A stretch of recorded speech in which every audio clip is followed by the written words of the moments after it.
Hello and welcome to another video on Car Dealer Simulator. I've really enjoyed playing this on the PS5. It's on the store at $18.99 and it's a game by Garage Monkeys. I've been uploading episodes, some review videos and some kind of play-alongs as well. Some with narration, some where I just record the video and upload it. What I've been trying to do more recently as we've been moving through the progression is make the videos a little bit more themed and with a description that kind of links into it. And to that end, what we are looking at today is timed events within the game. So there are negative and positive elements to that. So we'll start with the negative, and by that I don't mean it's bad, I just mean that it has a bad impact in the game. And that's that there is a rival that will come along and try and sabotage your dealership from time to time. You can turn that off in the settings, and I did do that, and I'll tell you for why. Is that I was halfway through two different operations. So on one occasion I was doing some body work, on the other I was doing the car wash, and you need to chase off this saboteur from your premises, which is fairly easy to do, but what I found is that that would then interfere with the progress bar. So when you're doing tasks normally, there's a progress bar. Once you've reached a kind of almost there stage, then the game will recognize it and move on to the next step within those particular tasks, and it lost it on that occasion. So I did go ahead and turn that off.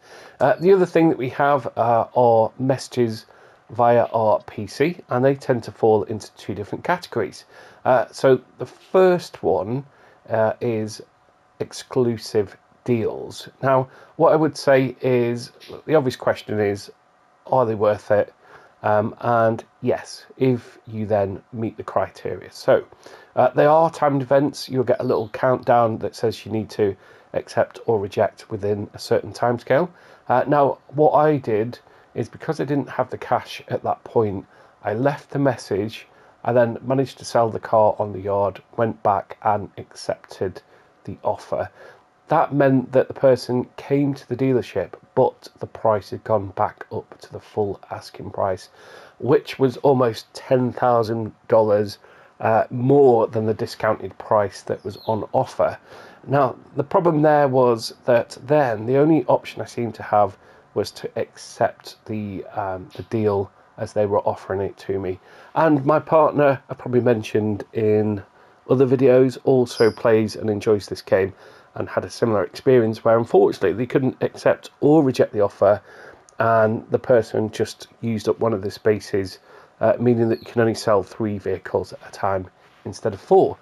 So on that occasion I was holding down the square button to try and reject the offer, and accepted it pretty much at their asking price, which wasn't very much less than the market value. So not going to lose money.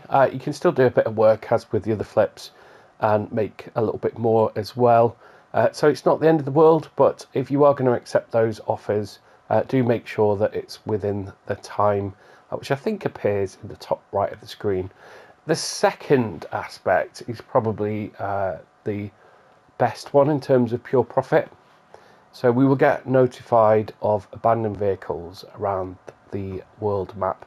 So the message itself will say roughly where on the map that is. So we can see here, that's the trailer park near the gas station. And it's a bit of, I don't know whether it's always the same pattern of vehicles, but they won't necessarily always be worth the same value. So what will happen is, we don't need to say that we're going to go and collect them. They do sometimes say that the location is marked on the map, which is true, but it's not on your world map. So if we have a look here, there's no indicator of a wreck. But if we look down on our mini map, down there on the bottom right, then where our arrow is, just underneath those 3 green areas, just to the right of that, you can see that there's a brown marker, which is not massively distinguishable from the orange one, which is the shop. And so the best thing to do is get in your vehicle and drive as near as you can to that marker. There will be non-drivable vehicles, but with that being said, you can actually sell non-drivable vehicles on your yard. So rather than just picking this up and taking it to the scrap dealer, we can either just literally put it on the forecourt and make whatever value it's worth at that particular time, or as with the other flips, we can do a little bit of work. We can restore it to some of its former glory. At this point in our playthrough, so it's not that way, it's the other way, we are able to hire workers, so we can get the bodywork restored in literally minutes. Looks like we've had a bit of a crash here. I've not seen that before. So we want to get as near to that brown marker as we can. Should be around here somewhere, and sometimes it's worth getting out on foot to make sure that we can find it, and it will be a completely rusted vehicle. That's what we're looking for.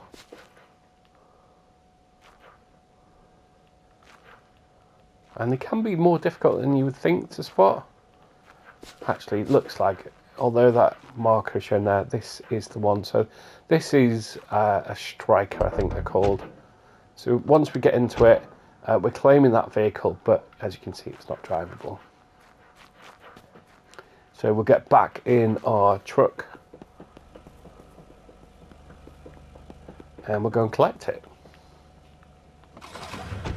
And that's ours then, free to take back to the workshop or to the dealership and do whatever we think is best. I've got there on this way. Try and not run anybody over.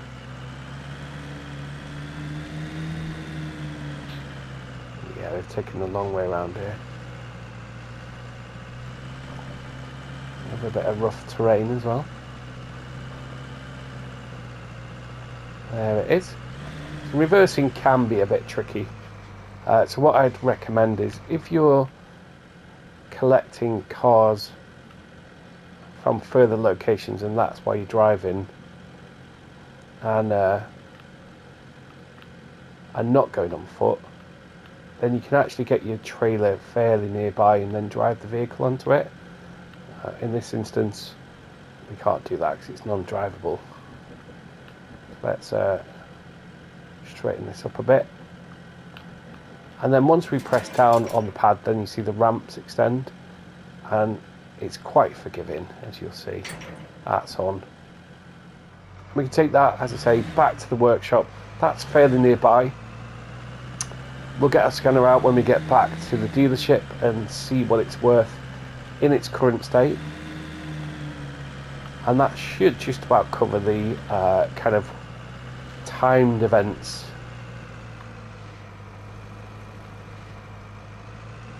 within the game.